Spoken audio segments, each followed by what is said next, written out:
BTV. Being with you. The community channel. മാവില കൊണ്ട് പ്രമേഹത്തെ മാറ്റിയെടുക്കാം. കൊല്ലാതെ കൊല്ലുന്ന രോഗം എന്ന് വേണമെങ്കിൽ പ്രമേഹത്തെ പറയാം. ഇന്ന് സമൂഹത്തിലെ പകുതിയിലേറെ വരുന്നവർക്ക് ബാധിച്ചിരിക്കുന്ന ഈ രോഗത്തിന്റെ പ്രത്യേകത ഒരിക്കൽ വന്നാൽ പിന്നെ മാറില്ലെന്നു തന്നെയാണ്. വൈദ്യശാസ്ത്രത്തിൽ ഇൻസുലിന് കുത്തിവെപ്പടക്കമുള്ള പ്രതിവിധികൾ ഇതിനുണ്ട്. ചില വീട്ടുവൈദ്യങ്ങളുമുണ്ട്. ഉലുവ ഇതിനു പറ്റിയ നല്ലൊന്നാന്തരം മരുന്നാണ്. ദിവസവും 50 ഗ്രാം വീതം ഉലുവ കഴിക്കുന്നത് നല്ലൊരു പ്രതിവിധിയാണ്. എന്നാൽ മാവിലകൾ പ്രമേഹം കുറക്കും എന്ന് ഗവേഷണങ്ങൾ പറയുന്നു. മാവില രാത്രി മുഴുവൻ വെള്ളത്തിലിട്ട് രാവിലെ പിഴിഞ്ഞെടുത്ത് വെറും വയറ്റിൽ കുടിക്കുക.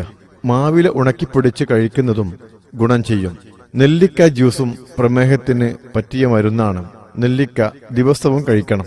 ഞാവൽപ്പഴം പ്രമേഹമുള്ളവർ കഴിക്കുന്നത് നല്ലതാണ്. ദിവസവും 1-2 ഞാവൽപ്പഴം കഴിക്കുന്നതിലൂടെ രക്തത്തിലെ പഞ്ചസാരയുടെ അളവ് ക്രമീകരിക്കും. പാവയ്ക്ക നീരും പ്രമേഹം നിയന്ത്രിച്ചു നിർത്താനുള്ള ഏറ്റവും നല്ല ഒരു ഉപാധിയാണ്.